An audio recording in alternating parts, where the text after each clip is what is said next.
Welcome back. This is Sunday Forum with John McCrick and Jim McGrath and yours truly. Let's speak to one of the mega owners in the world of National Hunt Racing. Rich Ricci is on the telephone to us right now from Kent, I believe. Good morning to you, Rich. Good morning, Matt. How are you, sir? You're not sort of washed in or something, are you? No, yeah, we're in an arc down here. We've had some horrible weather, but I just noticed you referred to me as a gangster. I think I have enough sober cats without you adding to the list. I tell you what, though, we're looking at your picture on screen, and you must have been auditioning for Bugsy Malone that day. Yeah, maybe. I was thinking, actually, with the mansion you must be in, there must be some moat round you anyway, so you're probably all right. But look, you'll be looking forward to watching Arvika Legionnaire go right-handed this afternoon. When he's on top of his game, I think he's one of the most exciting horses out there. Yeah, he's a lovely jumper, and he's great to watch. You know, everybody says he goes better right-handed, but he jumped straight as a gun barrel last time left-handed, and I don't think he got necessarily the type of race that was run to suit him. And I think if Ruby had to do it again, he might have ridden him differently. But I think today we'll hopefully see the real Arvika. Is he one that we're thinking about for Cheltenham, or because of his perhaps desire to go right-handed, would he be one you'd save from the festival? Well, you know, there's a lot of great depth other than Sprinter Sacra and Side of Grugy in the 2-mile ranks this season. So I don't know. I don't feel obligated to take him. He's 9, though, so I'm not sure what we do with him. But we'll probably look at Ferry House and Leopardstown as well. He certainly would do us some cut. The left-hander doesn't worry me as much. He hasn't run particularly brilliantly there over the years, and last year just seemed to not want to know. But I wouldn't be against it. But we'll have to see how Ferry House and Punchestown line up as well. And Rich, have to ask you, as a punter, would you advise the punters to bet 3 on, 4 on? Will you yourself be investing? I wouldn't bet odds on at that price. I mean, anything can happen, as you know, John. And, you know, on ratings, there's not much between them. But he is undefeated there, but it doesn't seem value to me, actually. Rich, I'm sure in your financial background, you've had many interviews where you're buttered up time and time again, but the presenter has only one question, really, that everyone wants to ask. So we've buttered you up with Arvika Legionnaire, but you know what's coming, so let's go to it. Now, when I spoke to you, because something has moved on, when I spoke to you at Punchestown about a month ago, I think it was, you were saying, well, we've got to wait and see how Hurricane Fly gets on in the Champion. Hurricane Fly has done that. So what's the latest on Annie Power? And Rich, please don't say you haven't made your mind up, because you've got some idea. I know you have. Well, she's in very good form. That's the most important thing. And came back from Doncaster very well. She took the race very well, and seemed to take the racing and the traveling well. I thought that weekend was informative. I thought Big Bucks actually ran a cracker, and I thought Hurricane Fly also ran very well. I still think, you know, we're so far away. We're still, you know, 5 weeks away that we haven't sat down and talked about it. The important thing is to try to keep her right, keep her going. I have confidence in her really over any trip, from 2 to 3, and, you know, we'll have to see as we get closer. I am sensitive to Willie in the yard, and I can tell you one thing we won't do is fall out over it. I'm friends with Willie. I'm friends with Ruby. You know, I recognize the sense of history that's all going on, but I also know and trust Willie and Ruby will do the right thing for the horse and place to where she has the best chance of winning. Does that mean in code that if Willie Mullins said to you, look, I think Hurricane Fly will win the Champion Hurdle if Annie Power's not there, but I'm not so sure if Annie is there, that you'd be tempted not to take on the Fly because of that? No, I think what that means is that you know, we'll do where we think the horse has the best chance of, that's against Hurricane Fly or against Big Butts or whoever it is. I think that we will. I think a lot of things have to be factored in. That's my only point. But I think we will, and I trust them to make the right decision to place her where she has the best chance of winning. But Rich, that's slightly contradictory to our previous conversations, because we all know that she's only got one horse to beat in the mare's hurdle if that horse is there, and that is a mare that you know is called Quevega. Now, that is the only horse she has to worry about in that race. So, but I don't feel the mare's hurdle is the be-all and end-all for you, really, in your heart of hearts. I don't feel it, Rich. I agree with that. I think that's right. And I think that's kind of Quevega's race. And if something happens to Quevega, certainly that's an option. But you know, in my heart of hearts, no, that wouldn't be our preferred race, I don't think. Okay. But Rich, I've always fancied my job as a racing manager. Now, I'm sure you've got one or whatever else it is, and I would tell you Annie Power for the Ladbroke World Hurdle. What a race it would be with Big Bucks. There'd be as much glory in winning that as the Champion Hurdle. I don't think she's quite quick enough for a Champion Hurdle. Why don't you say leave the Champion Hurdle to Hurricane Fly and Mullins and Walsh, and then go along and go for the Ladbroke World Hurdle? Beat Big Bucks, dethrone him. Well, that's a possibility. Being dethroned. I would probably challenge you on the fact whether she's fast enough or not. There was an interesting by Nick Morden, I think it was in the Irish Field during the week about her time over the last between the last two hurdles at Doncaster, and it actually read very, very well that she could stay 2 miles and go off kind of a muddling pace. She was very quick between them. She hasn't stayed 3 miles yet. We haven't run her that distance. I think she'll get it, but that's also a tough race. She's only 6. But again, I think both are options. And you're the first person who's told me to run in the World Hurdle. Everybody else tells me to run in the Champion. So I'll add you to the list. Yeah, but just remember what's happened to Big Mac recently. Rich, Jim McGrath here. You couldn't, if you looked at the betting though, you'd have to be saying you got 5-2 Annie Power in the World Hurdle, and you're 6-1 in the Champion Hurdle. So, as far as bookmakers are concerned, as far as punters are concerned, that's the way they think you're going to go. I guess markets are markets. We haven't made a decision yet. We're trying to be transparent about that. We'll see how they all go. But markets will be markets. I can't control those. I learned that in my former life. Rich, you touched on a point just now though about the distance, which I think I find it stunning for people who are so clever and know so much about the game. I mean, Annie Power has run 10 times. She's unbeaten over 2 miles, 6 of those 10. She's stretched out to 21 furlongs. She's never raced an extended 3 mile. There's nothing about her that suggests she's the plodding type of horse that mostly win the World Hurdle, i.e. the grinders like Ingles, Drever and Big Bucks. So on the evidence in front of you, there's nothing to suggest that this is a World Hurdle horse.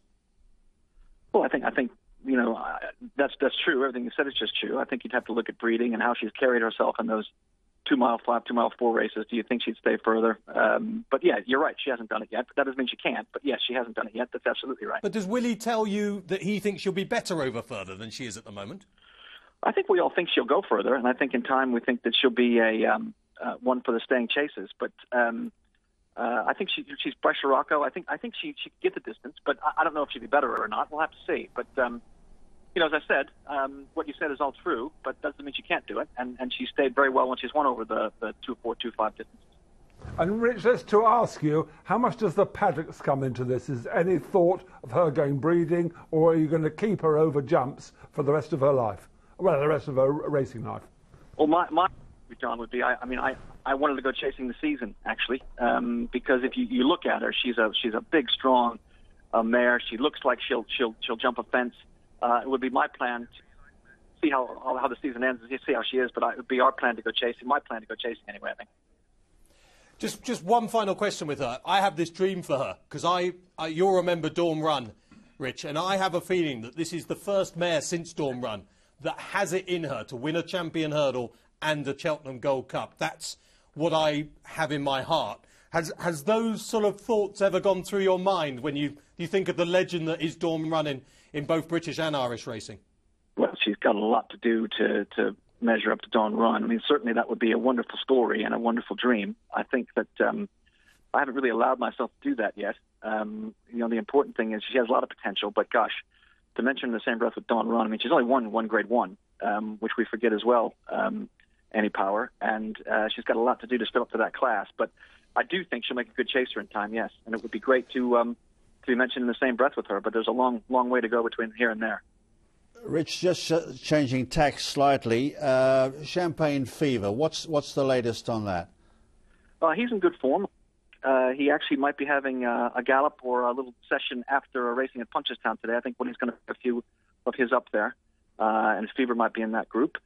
He's fine. I think depending on how he works this week, he'll probably be targeted at the Moriarty next weekend, which is over 2.5. Woody's been keen to step him up and trip. We did it last year as well in the Deloitte when he won, and then which is 2.3, I think, and then went on to win the Supreme at Cheltenham. So again, I think for him options remain open, but he's in very good form, and I think you've heard Ruby say that if he had to do it over again, he may have ridden that race differently the last day at Christmas time. But he seems in good form, and looking forward to seeing him run. That mistake the other day just knocked the stuffing out of him, Rich. But even over hurdles, he wasn't always brilliant every single start. And as we see that error against Defy Logic, that just seemed to knock him out. But in general terms, he's always been thought of as a chaser, hasn't he? Because at the beginning of his hurdle career, it was a bit like Annie Power, wasn't it? You actually didn't even want to send Champagne over hurdles, did you? No, that's right. After his bumper season, we thought about taking him straight over fences because he does jump brilliantly, with the exception of that mistake at Christmas time. But yeah, he tends to throw in a clanger now and again, doesn't he? Which is a part of his appeal, probably. He tries his heart out. Some days he just doesn't seem to have it, but he is a trier. And the Christmas times, hear him out though. That's 3 years in a row he's lost at Christmas, and he seems to come back and get better for the spring. So hopefully he'll repeat that pattern this season. Rich, are you free just to chat? Are you just comfortable in an armchair somewhere? Are you free to chat for a bit longer? Sure, I'm grand, yeah. I tell you why, because I put out on Twitter you're on, and obviously we get a big response, and I don't know whether you owners ever appreciate what the public think, but Ross Moynihan's just tweeted, fair play to Rich Ricci coming on At the Races to debate Annie's future with Chappers and the Lads, top owner, and a lot of other people very, very pleased just to hear your voice. Although Matthew Bolton has said so, Chapman has clearly had a serious anti-post bet on Annie Power for the champion hurdle, the way he's trying to convince Rich Ricci on ATR. Matthew, I just want Rich to do the right thing, and I'm sure he will because he's a highly intelligent man. Listen to me and go for the world hurdle in the end, won't you, Rich? World hurdle, that's the one. I think he'll look at your big butt. I think he'll look at your past record and quickly move on. Lots of tweets about horses people want to know about, Rich. Votor is one that's come up time and time again. You keep the faith with Votor? Yes, you were there that day. I thought he looked very, very big. And, I think he'll come on for that run. He's only run twice. It'd be nice to get another run into him. He's a possibility for next Sunday in the Deloitte, where I'd like to see him go. I think he could use another run, but I have a lot of confidence in him, and I think he could be something special, actually. And the form has worked out well. The form with the runner-up, which everyone was just dissing the runner-up on the day, but lots of horses have come out of races from that horse who've gone on to win. So the form looks rock solid. Well, that Western Boy is a fair animal, and I think he'll be a good one as well. It'll be interesting to see how Bator's maiden form holds up today with Lieutenant Colonel. I'm very interested to see that because we beat him, and then he went out and won by 14 lengths. So be interested to see how he gets on against actually one of Willie's today, Wicklow Brave, in that listed hurdle at Punchestown. Aidan Finnan's tweeted, he says, where will Faugheen run, which is one of the big questions with Faugheen.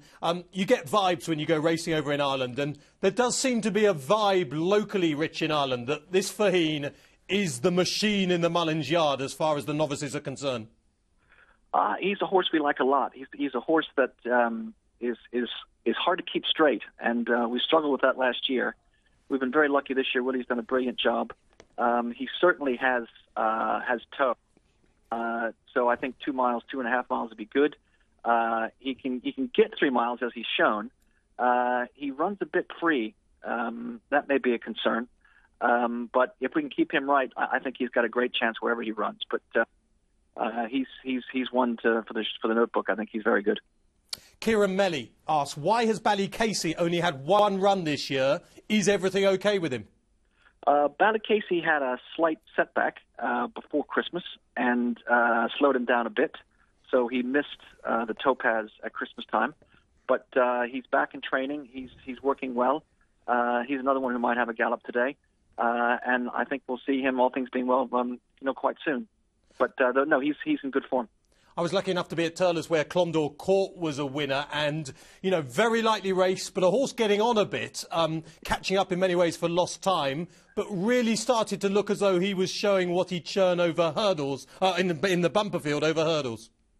Yeah, he's another one that's been hard to keep right. And I think Willie's done a fantastic job this season in getting him to the racetrack. So he needed that run at Christmas. He was very impressive the last day. Again, he's only had 2 runs. It'd be nice to get another one into him for Christmas. You're right, he's 7. So he is getting on. He's a horse that I look forward to taking over fences, but seems to me that maybe something like the Bartlett would suit him. Dave Manch has said, what's next for Marito? I think he would have dotted up in the Paddy Power off 10 stone 6. I was gutted when he was pulled out. He was a good winner, wasn't he, just the other day, Marito? And he's rather one of the sort of forgotten horses of yours. I like Marito, always have. He's been a horse that has been also hard to keep right. He's had a setback as well, so I'm not quite sure when we'll see him next. The important thing is to get him straight, and the races will take care of themselves. And Tom Cates was on Twitter just asking sort of which races you most want to win, Rich. I mean, I get the feeling with you it's not all about which is worth the most, which is the obvious answer. I mean, Is the Champion Hurdle Champion Chase Gold Cup? Do you have a favourite out of one of those races? Is there a race out there that you're desperate to win? Well, I think you want to win the championship races, don't you? Any of the four would do, and the Grand National as well. To have any winner at Cheltenham is spectacular, but I think we all want to win the championship races, and it's really great and nice and very privileged to have horses that of the caliber running some of those. So, but I think those are the dreams for everyone that gets in this game, I think. And Rich, I have to ask you here, very few owners would do what you've done. Go through your horses, give really frank answers to what's wrong with them, what's right with them, your hopes and your dreams. What do you, as an owner, what do you think of the press? How the hacks on television, radio and the press, how they cover racing? And from your perspective, is it fair? Is it right? Are they accurate? Give your comments on the press. Gosh, that's an open-ended question. I've got lots of comments probably outside of the racing world.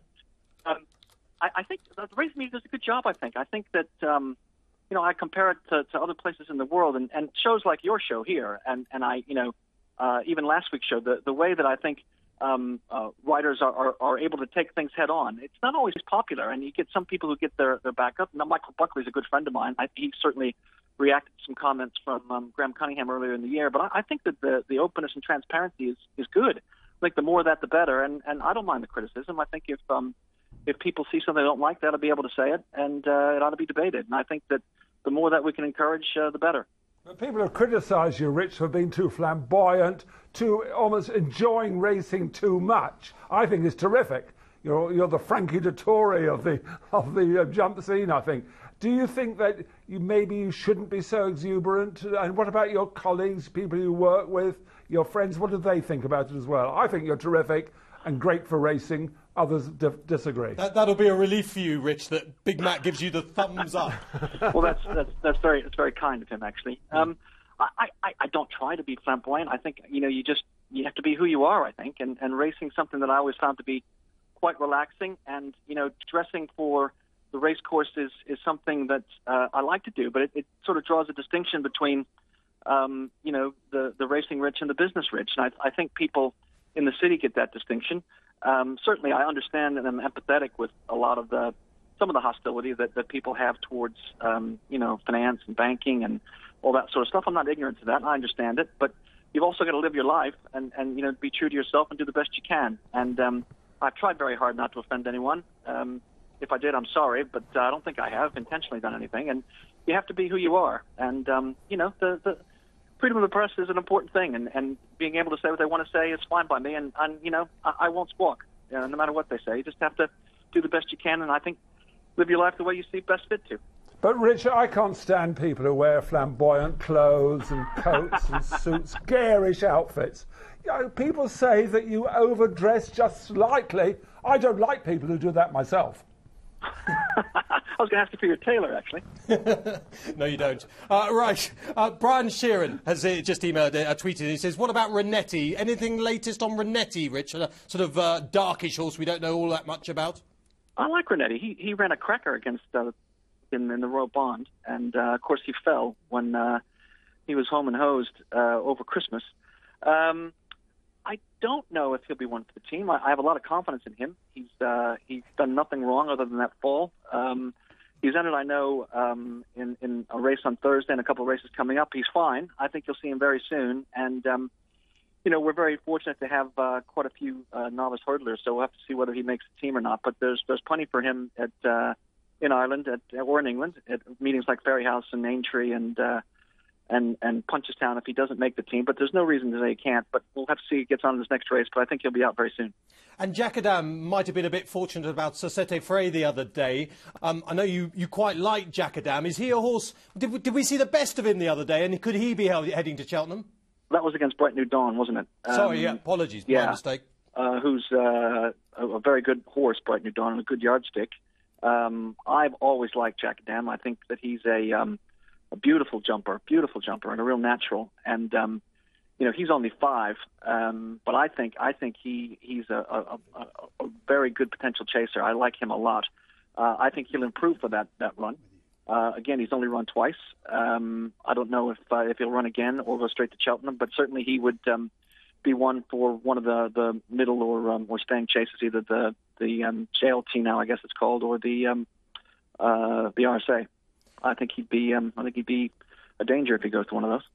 And finally, Rich, because we've kept you far too long, although it's been fantastic to have you for so long, and if you're not careful, we'll keep you for longer. But final question: is there in your string? Are there any other horses or horse that you can't wait to see again, or you're aiming for Cheltenham? Obviously, you might not want to tell us everything about the handicaps, and we understand that. But is there anything, the young horses that you're really excited about? Well, we've got some nice young ones. I think Terrar is a horse that Willie, in some of his press reports, has mentioned as a brother of Tarla, who we hope to see in a bumper very soon. He could be a dark horse for the Cheltenham bumper. I'd like to see him out soon. And then we've got some nice 4-year-olds who probably won't run this season, but forward to seeing next year, like Long Dog and LA Colombier and those types. And just a couple of horses that aren't around at the moment, but people have just asked where they might be. And I'm just trying to get to the one, actually. Apologies, just while I try and dig this out on Twitter. Someone was... Blackstare Mountain, who won the big Japanese race. Where's he at the moment? He's fine. He's back in training now, and we probably missed the Japanese race this year, although I don't know, but it might come a bit too soon. He's one that I think we could have some fun with traveling to other places. Maybe the American Grand National might be kind of fun, or other ones. But he's in good form, and he owes us nothing, by the way. If we decided that he'd had enough, he owes us nothing. He's been absolutely brilliant. He's a fascinating horse, actually.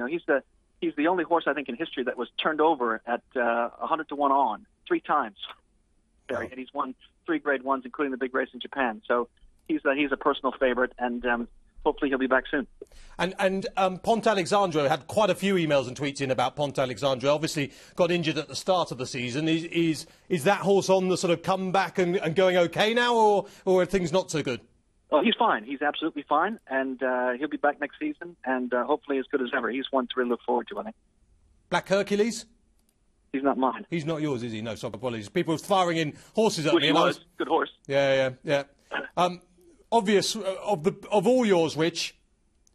Daniel in Ireland, and this is it's an obvious question. What's your best bet for Cheltenham out of all of yours? Oh gosh. How about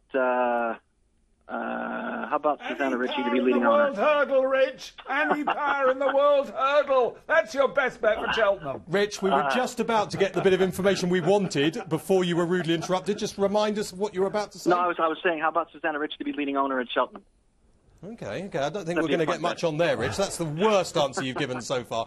And so just going full circle back to, or nearly full circle back to Annie Power, from what you were saying, because I just don't want to put words in your mouth, Mare's Hurdle is the least likely of the 3 at the moment? I mean, it's an option, but I think that if Quevega's well, she'll probably go for that race, and hopefully that will be great, because it'll be great for racing and great to see and great for Willie in the yard. So on that basis, probably, unless something happened, that's probably right. Rich, absolutely fantastic. I know our viewers particularly are so appreciative of all your time today. I know we haven't necessarily got the answer to Annie Power, but if you don't know the answer, it's pretty hard for us to get the answer. So we've done what we can, and good luck with Arvika this afternoon. Hopefully, what is it, about €40,000 up for grab this afternoon, so fingers crossed. Well, thank you very much, and thank you for the time, and thanks to all the viewers as well for their kindness. Thank you, Matt. Cheers, Rich. That is Rich Ricci, leading owner. Lots of sort of bits of information. We've got to take a short break, and we'll reflect on some of that after this.